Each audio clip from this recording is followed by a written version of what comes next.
Nasawi ang isang driver ng trailer truck matapos masagasaan ng salpukin ng isang dump truck sa kahaba ng May Lopez Boulevard, Barangay 123 sa Tondo, Manila kanina madaling araw.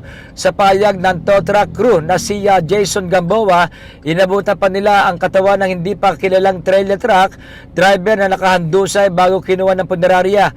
Kwento ng ibang mga nakasaksi, nasiraan ng trailer truck at nasa likod ang driver para sumenyas sa mga paparating na sasakyan, pero hindi sa agad napansin ng driver ng dump truck na sumalpok sa likod ng trailer. Sugatan ng driver at pahinante ng dump truck na isinugod sa ospital habang agad na nasawi ang biktima.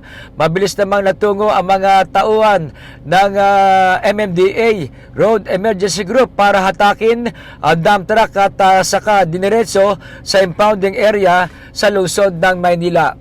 Ito si Boy Gonzales, sama-sama tayo Pilipino.